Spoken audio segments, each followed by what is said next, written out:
A lot of people, they use LinkedIn as a resume, whereas it should be more of a landing page for who they are. Welcome to A Different Practice.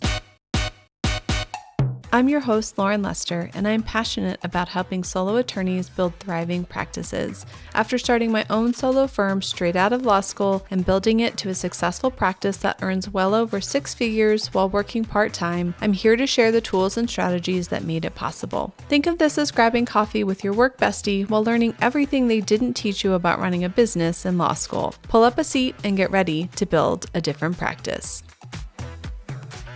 Welcome back to A Different Practice. This probably doesn't surprise you, but did you know that 89% of attorneys are on LinkedIn? Right? Kind of a duh. That's where we all are. It's probably the number one social media site that many of us use because social media in other forms just doesn't seem to quite fit our practice or our goals. But what surprised me is to know that less than 10% of attorneys are actively using LinkedIn to grow their practice. Surprising, right? It feels like, at least to me, that there's a big opportunity there. When we talk about platforms like Facebook or Instagram, that has a much broader reach. The focus and the people on those platforms are not just professionals, right? It's everybody. And for your business, that can make a lot of sense. But when we think about LinkedIn, it really is focused on other professionals. And if you're like me, a lot of the folks in your network are other attorneys. So while I'm on LinkedIn a bit, I wanted to know how could I take advantage of what appeared to be a really great opportunity. And today's episode does just that. It will transform how you think about this powerful platform. Today I'm chatting with LinkedIn expert Julie Livingston about turning your LinkedIn presence from a digital resume, boring, into a client-generating machine. Cha-ching! We unpack the strategies that successful attorneys are using right now to land clients through LinkedIn. Julie shares insider tips on who lawyers should really be targeting with their profiles, and believe me, it might not be who you think. It wasn't who I thought. We explore real success stories from attorneys who've mastered LinkedIn's ecosystem, and Julie doesn't hold back in pointing out the cringe-worthy mistakes that could be costing you clients. What makes this episode particularly valuable is Julie's practical approach.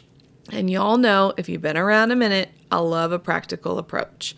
As someone who understands the time constraints of running a practice, Julie breaks down exactly which LinkedIn activities give you the biggest bang for your buck. We also dive into how to leverage LinkedIn's content tools to position yourself as the go-to expert in your field, all while managing your already packed schedule. I ain't trying to add more to your plate. I'm just trying to grow your business. So for those who don't know Julie, she is a New York City-based public relations and LinkedIn expert who made a name for herself helping professionals amplify their visibility on the platform. As a LinkedIn top voice and member of LinkedIn's advisors, she brings insights straight from the source. Her expertise in communications runs deep. She is a 3-time board member of New York Women in Communications and holds an MS in Communications Management from Syracuse University's prestigious Newhouse School of Public Communications. Whether you're a LinkedIn skeptic or was like I was and just hadn't quite found your groove yet on the platform, this conversation is packed with actionable strategies you can implement today. So let's dive in and learn how to transform your LinkedIn presence from passive to profitable. Julie, welcome to A Different Practice. Oh, it's great to be here with you, Lauren. Thanks for having me. I'm really excited for this conversation today because I've heard in different pockets from different quote unquote marketing experts that LinkedIn has been a little bit of an untapped market when it comes to marketing. I think we always think of Facebook and TikTok and YouTube and more big players in the social media space in particular. And I don't think LinkedIn gets the credit that it's due. So I'm really curious to hear what power LinkedIn has and how we can really use that to our advantage for our businesses to be able to promote what we do in our law firms day to day. But I wanted to start out so that I could understand a little bit more. What is the audience for LinkedIn? Because I have heard it's a professional network, so we really should be crafting our content for our colleagues. But then at the same time, it's supposed to be a marketing tool to be able to grow our business. And typically our colleagues aren't our clients. So what do you say is what should we be focusing on when we are looking through the LinkedIn lens in terms of content? That's a great question, Lauren. Well, LinkedIn now says that they have 1 billion users worldwide, which is kind Wow. of mind-boggling in 200 countries. Wow. So it is the world's number one business networking platform. And if you're not on it and not active on it, you're really missing a primary business networking and business building opportunity. It is definitely the platform on which you can communicate with internal audiences, fellow team members, employees. Certainly, that would be very important for larger law firms who, and even smaller ones, to really keep team morale high and get people from across the organization engaging and kind of talking and with one another and sharing information and ideas. But it's also a great business building tool because once you're on LinkedIn and you position yourself as a thought leader and somebody whose opinions are really interesting and compelling, your outside audience starts to build. And who knows if some of those people could not potentially be clients, potential strategic partners. Journalists are now searching on LinkedIn for subject matter experts. So, on any legal questions that they might have, I have clients who get speaking opportunities at major industry conferences on LinkedIn. So being active on LinkedIn has multiple benefits. What are some of the specific ways that you have seen folks, and if you have, solo and small firm attorneys, or at least anything that could translate over to what we do, that they have used LinkedIn in a way that has kind of clicked over successfully for them and for their business? What are some specific things we might think about doing? Well, I think the most important thing is to number one, get your profile optimized so that people can find you. A lot of people still think of LinkedIn as a job search platform, but it is so much more than that. And if you're only using it for that, and if your LinkedIn profile reads like a resume, that's so, first of all, it's so boring. It's not dynamic. It doesn't present you really for who you are right now. And so I would suggest number one, reviewing your profile and making sure that it's up to date, that it has everything about your current work experience as well as your past, that it has any articles that or publications that you've been featured on in your experience section, in the publications section, and that you use the featured section, which is like a theatrical marquee. Use that as sort of a slideshow to show yourself speaking at conferences or at an important legal event. And also that shows you being quoted in different places, but use that visual marquee to showcase the different expertise that you have and the different experiences that you've had. So definitely use that profile to really pump up the volume on who you are and what makes you different and what makes you somebody who's worth listening to and worth following. Because what you want to do is really build your following on LinkedIn. So that's number one.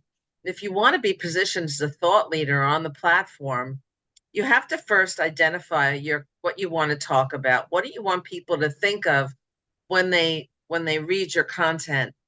And that comes down to content pillars or key themes that really help to define your personality and your expertise. And those are your guideposts. So every post that you write should fit under one of those content pillars. So for example, it could be trust, right? Because that's going to be a big one in the legal field.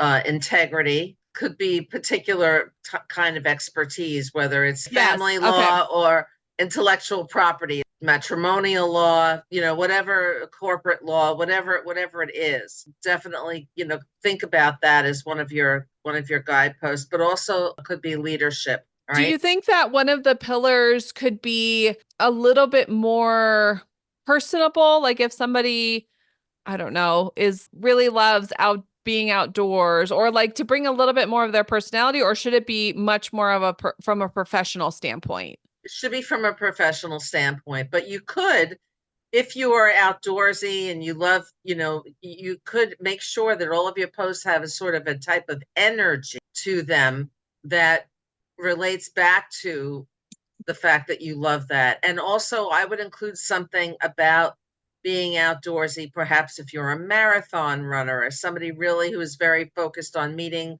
goals.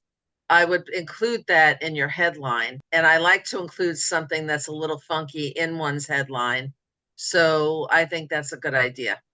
What are some of the mistakes that you see folks do outside of not getting your profile up and making sure that your content kind of fits in those pillars so you have a consistent messaging?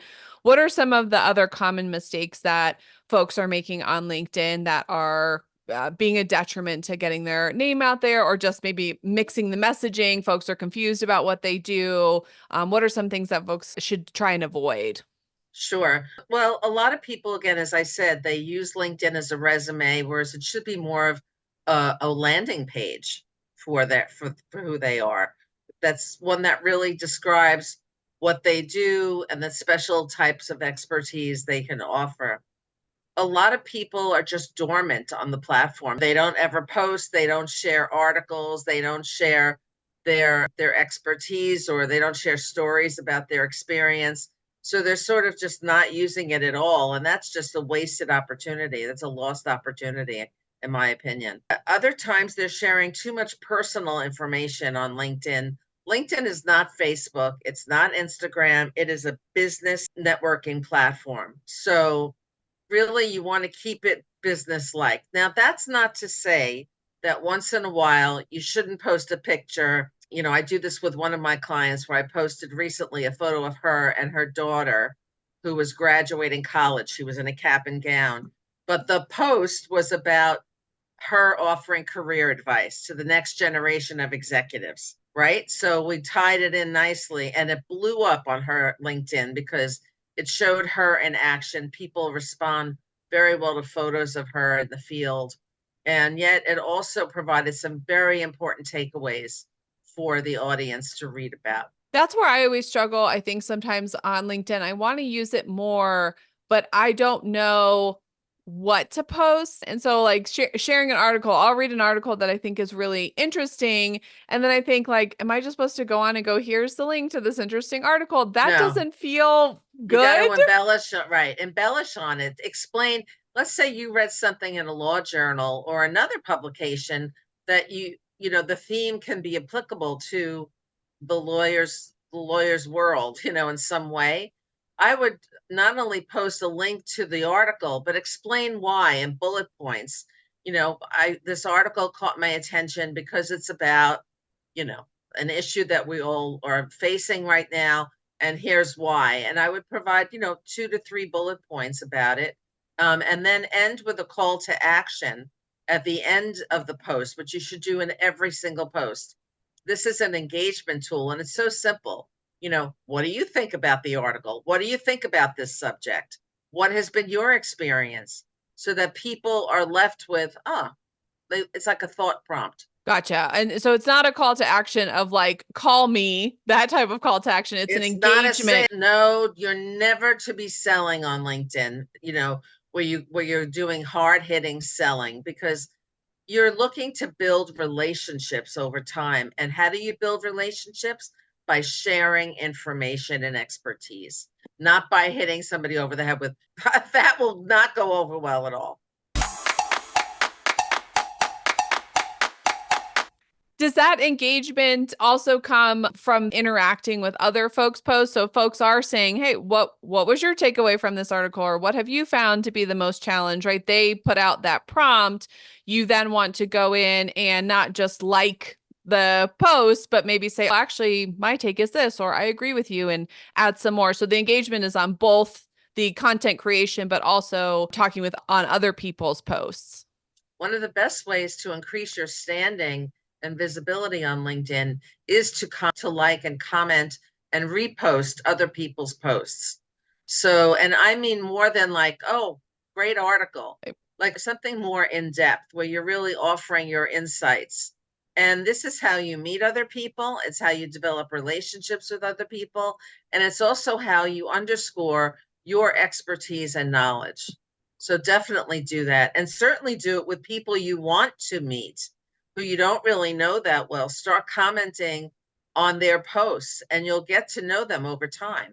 They'll get to know you too.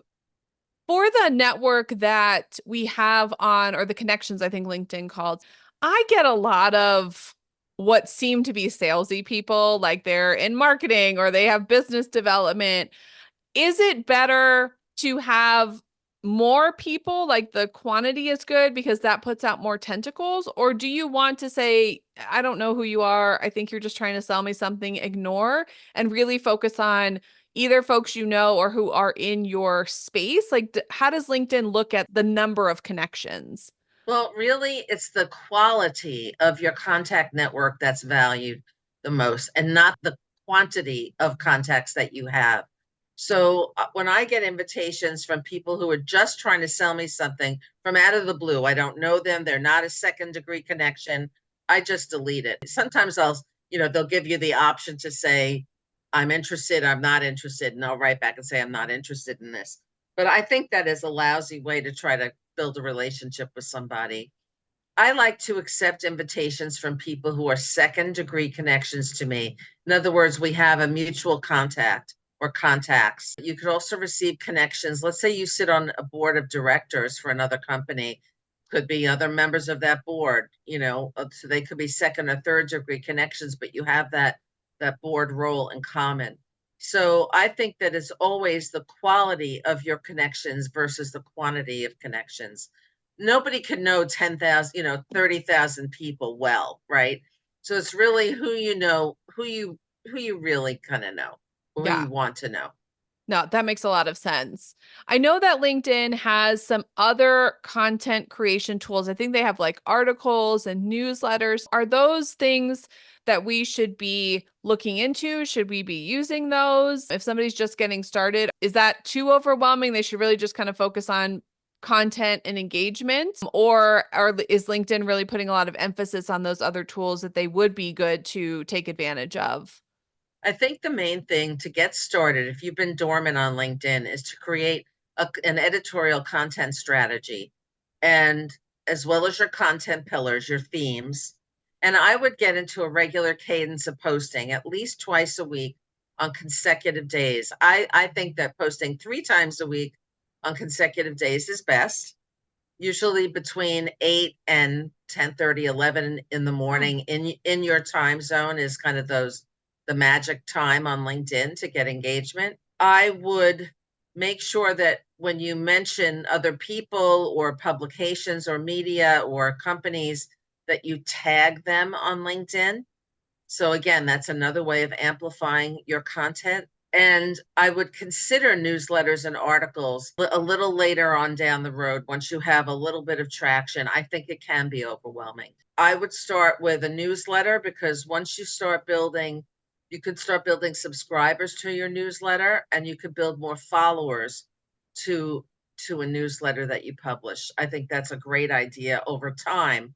But in the beginning, I would stick with getting content out there because that's a big enough job in itself. is the newsletter feature on LinkedIn? Because I'm curious, is it essentially competing with sites like MailChimp and Constant Contact? Is that what they're trying to do? Is to get a list of subscribers that you then send this newsletter out to? I guess it's sort of similar, but it's all on the LinkedIn portal. So Okay.